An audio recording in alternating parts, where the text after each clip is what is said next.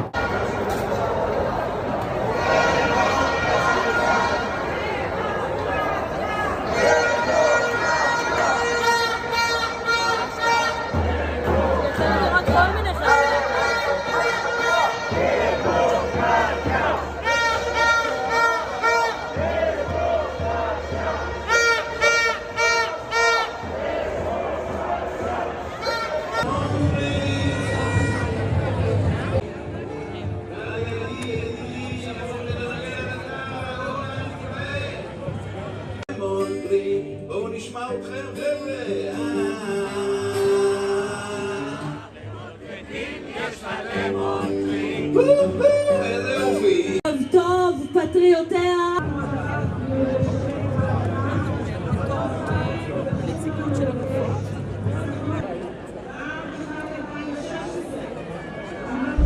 दोस्तों, ऐसे खतरनाक प्रदर्शन जो पिछले कई महीनों से इजराइल में चल रहे हैं, इन प्रदर्शनों को देखने के बाद अब मूसाद के एक्स चीफ ने कह दिया है कि अगर इस प्रदर्शन को नहीं रोका गया तो इजराइल की नेशनल सिक्योरिटी को एक बड़ा खतरा पैदा हो जाएगा। एक बार फिर से मस्जिद अल अक्सा में यहूदियों की घुसपैठ मैं आपको दिखाना चाहूंगा।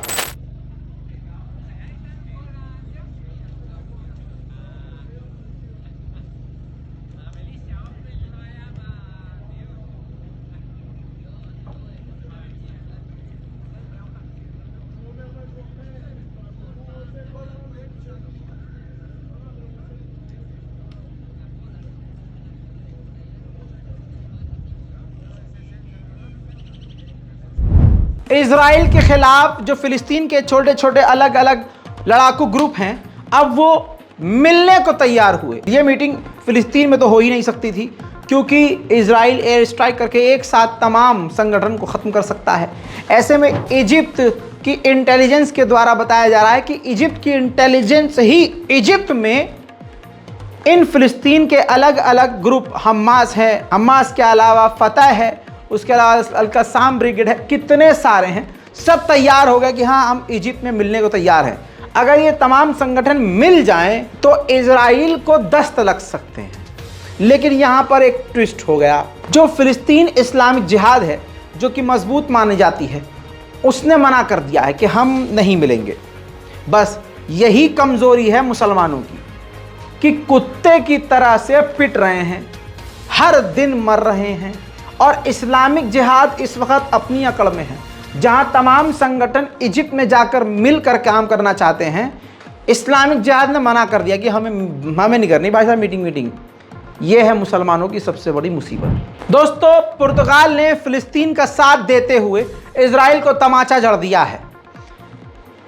पुर्तगाल की संसद ने मान्यता दे दी है कि नकबा डे हुआ था, यानी वो दिन हुआ था जिस दिन फिलिस्तीनियों को लाखों की तादाद में उनकी सरजमीन से धक्का देकर निकाल दिया गया था और उनकी सरजमीन पर इजराइल ने कब्जा कर लिया था। जिसके बाद फिलिस्तीन अथॉरिटी ने पुर्तगाल की सरकार के इस फैसले का वेलकम किया है। सऊदी अरब ने यमन की राजधानी सनआ से कहा था, यमन की सरकार से कहा था कि आपके पास जो ऑयल है, तेल है, गैस है, आप हमारे यानी सऊदी अरब के नेशनल बैंक को दे दो, जमा करवा दो। इसके बदले हम आपके उजड़े हुए यमन को दोबारा से बनवाएंगे। यमन की सरकार ने साफ इनकार कर दिया। सऊदी अरब की उम्मीद एक बार फिर से टूटी। दोस्तों, ये थी मिडिल ईस्ट की कुछ खास और बड़ी बड़ी खबर। मैं आपको गारंटी देता हूं, जितनी बड़ी बड़ी खबर जितने कम वक्त में मैं आपको दिखाता हूं, पूरा दिन गोदी मीडिया देख लीजिएगा, आपको नहीं मिलेगा।